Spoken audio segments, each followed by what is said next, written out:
आठवां वेतन आयोग केंद्रीय कर्मचारियों और पेंशनर्स के लिए बहुत बड़ी खबर है।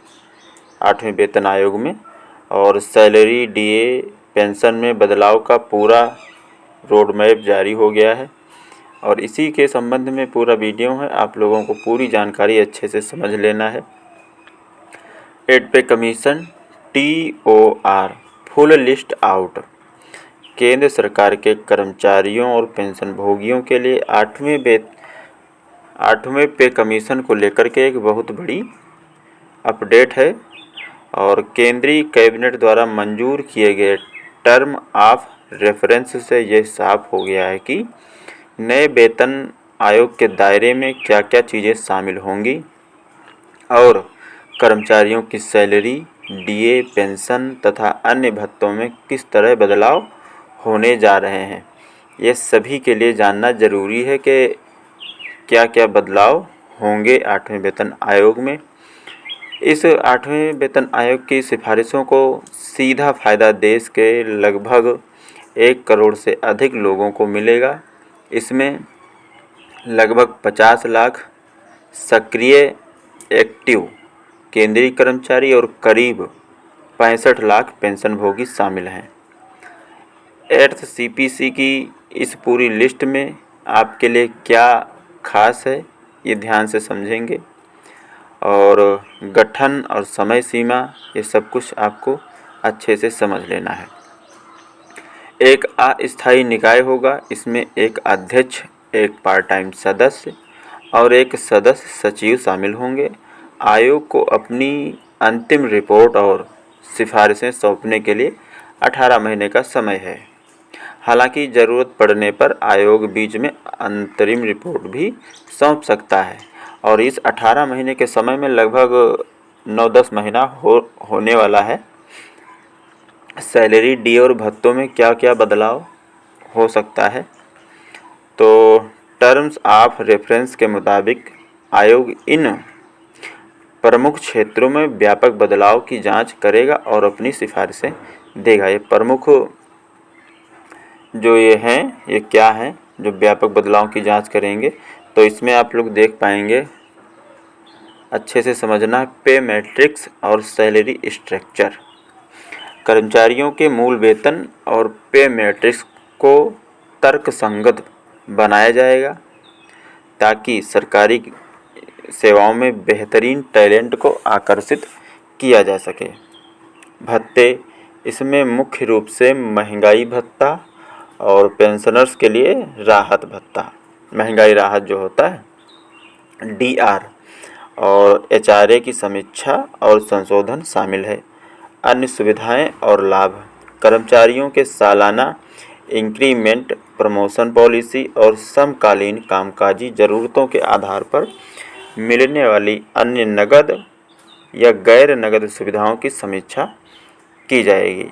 भत्तों का युक्तिकरण, वर्तमान में मिल रहे तमाम तरह के छोटे बड़े भत्तों की संख्या की समीक्षा होगी ताकि उनकी जटिलता को कम किया जा सके। परफॉर्मेंस लिंक्ड इंसेंटिव और बोनस पर नया फोकस है। तो नए वेतन आयोग में काम के कल्चर को अधिक कुशल और जवाबदेह बनाने पर विशेष जोर दिया गया है। कार्य संस्कृत में सुधार, एक ऐसा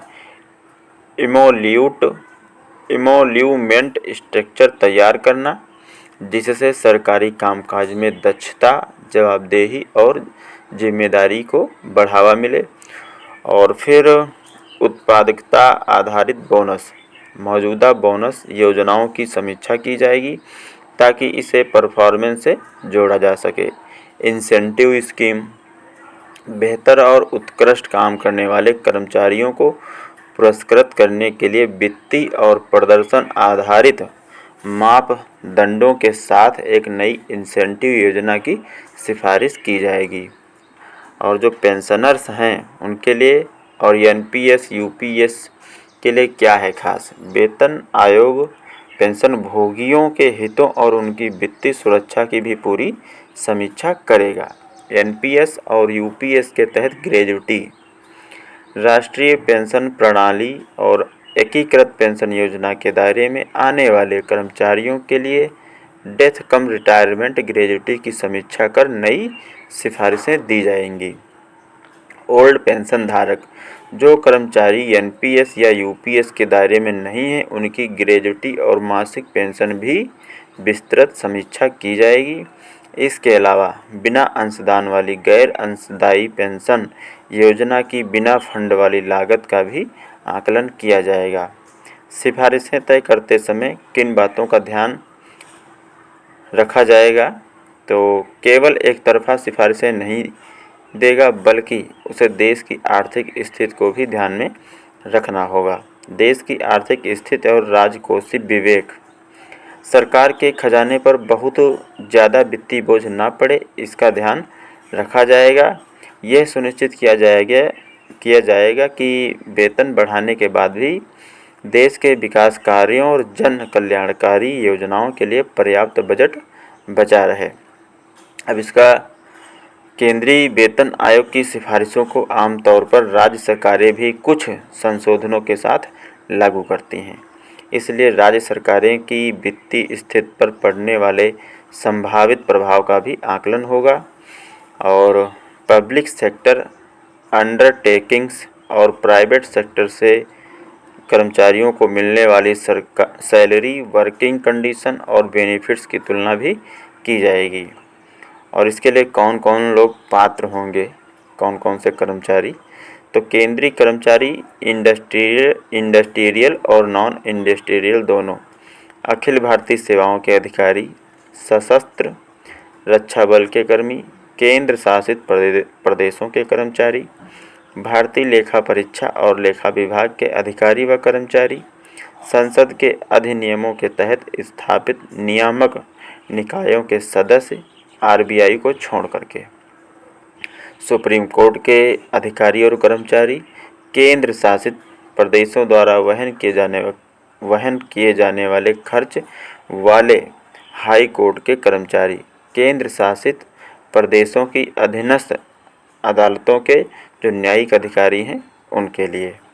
तो ये वीडियो सभी के लिए महत्वपूर्ण है, जितने भी कर्मचारी हैं, केंद्र सरकार के कर्मचारी हों या फिर राज्य सरकार के कर्मचारी हों, क्योंकि जब केंद्र सरकार की जो भी 8वें वेतन आयोग में बातचीत होगी, मतलब जो भी योजनाएं उसमें भत्ते वगैरह सब जोड़े जाएंगे, उसी में कुछ ना कुछ संशोधन करके राज्य सरकारें भी लागू करती हैं। तो चाहे आप राज्य सरकार के कर्मचारी हों या फिर केंद्र सरकार के कर्मचारी, ये वीडियो आप सभी के लिए महत्वपूर्ण है। और महत्वपूर्ण क्यों है, ये सब कुछ इस वीडियो में हमने आपको बता दिया है। अब आप लोग इस वीडियो को ज़्यादा से ज़्यादा लोगों के पास शेयर ज़रूर करें, सभी लोगों के पास। और ये वीडियो सिर्फ उनके लिए ही नहीं है जो केंद्र के कर्मचारी हैं, पेंशनर हैं या फिर राज्य के कर्मचारी हैं। अभी जो लोग सेलेक्ट हुए हैं किसी न किसी विभाग में, उनके लिए भी ये वीडियो काफ़ी अच्छा रहने वाला है। तो सभी के पास इस वीडियो को शेयर ज़रूर करें। अगर वीडियो अच्छा लगा है और जानकारी जो है आपको समझ आई है, आपके काम की है, तो एक लाइक कर दो, चैनल सब्सक्राइब करके बेल आइकन प्रेस कर दो। मिलेंगे एक नए वीडियो में नई अपडेट के साथ में। तब तक के लिए दोस्तों, जय हिंद, जय भारत। ये वीडियो सिर्फ़ और सिर्फ आपकी जानकारी के लिए है।